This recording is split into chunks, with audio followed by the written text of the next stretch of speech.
I've played the first Red Dead Redemption and enjoyed it a lot, but for one reason or another, I hadn't come to playing the second part yet. About 2 weeks ago, my cousin and I were talking about something and the topic somehow changed to gaming. When I told him that I still haven't played Red Dead 2, his response was, "This is the best game of all times, you must play it." So he lent me his Rockstar account and I downloaded and played the game, for which I want to thank him. But is this really the best game ever made? Before we tackle this question, we have to talk about the ultrawide support. The good news is that all ultrawide aspects are supported. Both 21:9 and 32:9 work flawlessly without the need of any mods or manipulations. The game's UI tends to sometimes act weirdly though. I've had cases where the minimap and compass would move to the edges of the screen, and some cases where those will stand more centered. It's almost been random, especially in the cases where you have a really large screen. The placement of the compass and the minimap, they matter a lot and they can be very advantageous if they're more centered, but sadly this was not how it was for the most part, and I think that whenever this happened it might have been a bug that was caused by me using Alt Tab to check some email or something. In any case, it's not the end of the world, and quite frankly the fact that it's supporting this resolution, coming that it was a PlayStation 4 exclusive game, is enough for me to be satisfied here. The visuals, as good as they are not perfect. There are a few problems that I want to mention. First of all, the game looks quite blurry to me. I've spoken to a friend who owns it both on PC and the PS4 and he didn't notice the blur, but all it takes is a Google search to see that many people do notice it. There are ways to improve this, but sadly you will have to edit the configuration file of the game and change some values related to the image sharpening. Disabling motion blur was simply not nearly enough. Since I'm talking about visuals, I want to mention the game is quite beautiful. Something that bothered me was the aggressive letterboxing during cutscenes, which is very noticeable, especially if you're playing on a large ultra-wide monitor. I wish there was a setting to disable it, but I do also understand that it was something that the developer chose they want to have in the game. It's not a bug or anything else. So, you know, you get used to it. Before moving on with the review, I want to mention the bugs and other issues you may encounter. I won't lie to you, there are a bunch of bugs. Once I actually had to restart a mission because of a bug causing an NPC to simply ignore me. Another extreme example was when I died during a mission and choosing to reload from a checkpoint would simply reload from the moment I was dying, causing a death loop. I would just reload, immediately see the death animation like it was after a bullet hit me and killed me. That was very weird. This is another example of having to restart a mission, but like I said, there were several. Luckily most bugs are minimal and just look stupid or funny. Here's an example of that. In the sheriff's office, a deputy decided to sit in a chair in which the sheriff was already sitting. I also had cases of frozen cutscenes where everyone just stopped moving, but the talking continued, so the cutscene progressed, but you know, you couldn't tell. These kinds of things. However, I did also have a few cases where the game would straight out crash on specific spots. This would happen every time I reached it. It seems it was being caused by the DirectX 12, and as soon as I switched to Vulkan, the crashes stopped, which is very weird because I have a Nvidia GPU, but you know, that was the case. Vulkan ran better for me. Now let's move on to the actual gameplay and story. The game clearly wanted to offer the maximum amount of freedom and realism without interfering with the player's fun. The gameplay is varied and offers tons of side activities, from hunting to gambling and exploring. There's a lot to do here. There are also tons of random encounters and side missions. The player is more than encouraged to take their time, explore the world, and is rewarded with exposition and character development for it. Oftentimes, you get to make a choice on how you want to do things, and this is where the game's karma system comes into play. Our character is a bandit, but he's still good at heart. You decide how much of a bastard he's going to be. You can pretty much interact with any NPC and choose if the interaction should be a pleasant one or if you want to straight out antagonize your target.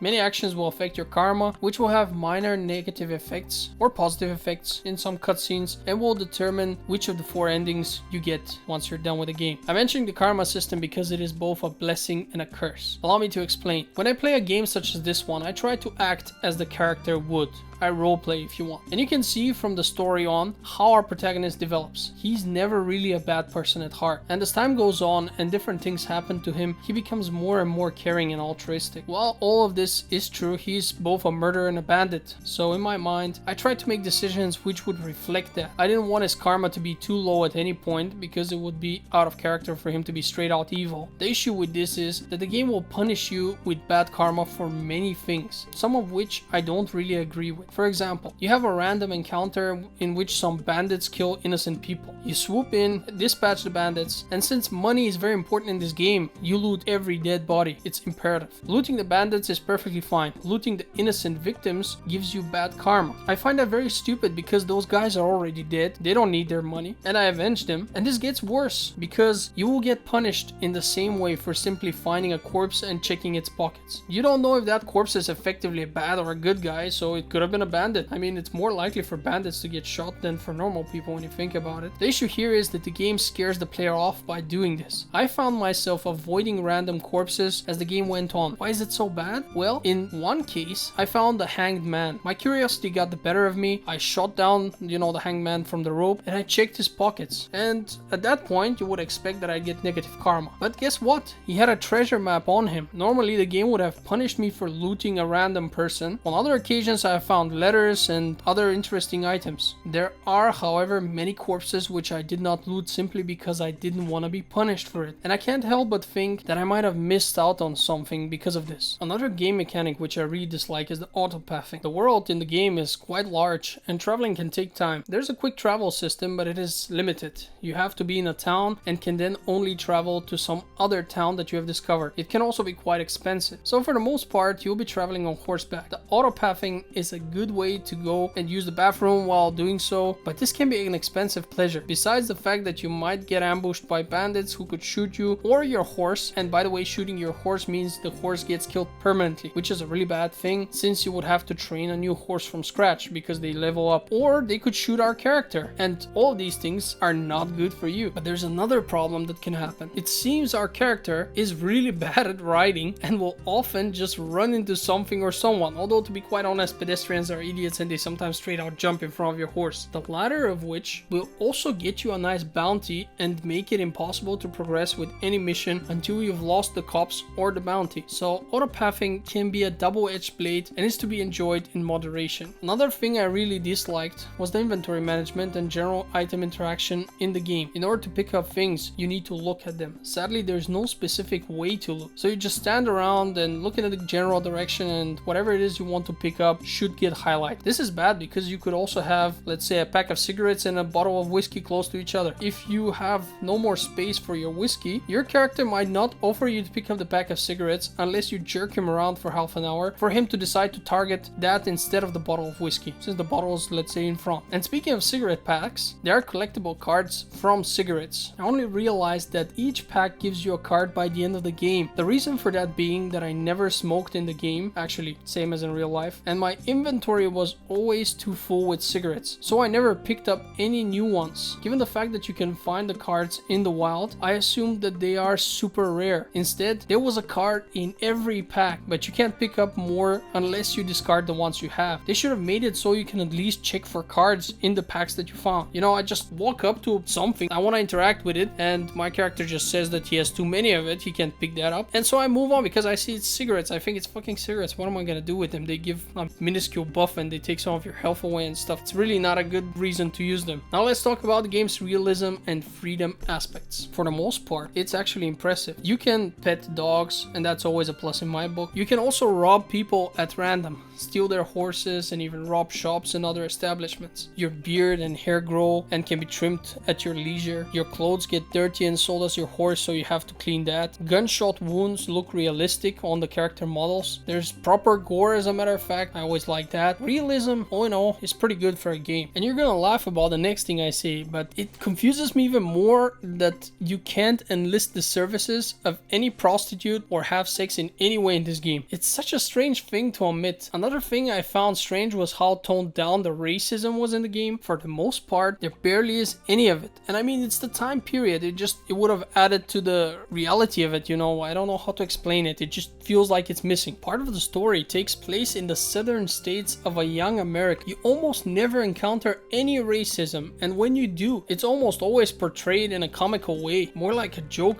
than showing this problem as it really was. For example, you meet some Ku Klux Klan members and observe how incompetent they are at setting fire to a cross. It leads them to killing themselves in the process. Or you see a guy who is advocating for eugenics, but again, he's portrayed as kind of an idiot. My issue with this is that it doesn't fit the tone of the game. I really don't see why there needs to be so much virtue signaling at the expense of world building. It would have just looked better if we had seen some proper racism and maybe been able to interact in some way with it, prevent it, or punish someone. You know, it does. Just my point is, it's weird for a game that takes such a serious narrative in general and is so realistic to be having these things portrayed in such a weird and completely historically inaccurate way. I know it's a minor complaint, but this game's setting the bar pretty high. And since we're talking about stuff, I wanted to also mention that I'm missing the dueling minigame from the first Red Dead Redemption, where you would challenge someone to see who's faster to draw and shoot. The thing itself wasn't particularly original or fun, but it was a Western trope which is surprisingly missing from this second game. As for the combat, it's excellent. The weapons are from a time period where guns and rifles were in their infancy, so they have slower reload times, lesser accuracy, but you get used to that, and all in all, the flow of combat becomes very satisfying. The Dead Eye ability from the first game is back and can even change a bit as you progress through the story, making it even more versatile and satisfying to use. Ultimately, I found nothing to complain about when it came to the combat. It's now time to talk about the things I liked about the game, starting with the story. As always, I'll be keeping things spoiler free, so no worries there. We are playing as Arthur Morgan, a high-ranking member of Dutch van der Linde's gang. It's important to note that Red Dead Redemption 2 is actually a prequel to the first game. The game starts with the band hiding in the mountains after a botched robbery of a boat near a town called Blackwater. The immediate problem here is that this robbery is the foundation on which the story is built, and never having witnessed it feels like a huge plot hole to me. It will be referenced throughout the whole game and constantly give the player the feeling of having missed out on an important plot development. Furthermore, you will keep meeting more and more people who Arthur clearly knows and has a close relationship with. Sadly for the player, these characters will be quite foreign. It seems to me that another prequel is yet to come, which will explain all of this. And to be honest, I find this way of telling a story quite irritating. Just start at the beginning and release sequels instead. It does have one advantage though. I guess it made me want to replay the first game just so I can follow this story better. In any case, the story of Red Dead Redemption 2 stays true to the franchise's name. It's about redemption, the journey of a good man who has done many bad things. The story spans many years and is told so well that the player actually feels the time passing in a meaningful way. The sheer fact that you will spend so much time pursuing side quests, exploring the many points of interest on the map, fishing, hunting, partaking in one of the game's many side activities,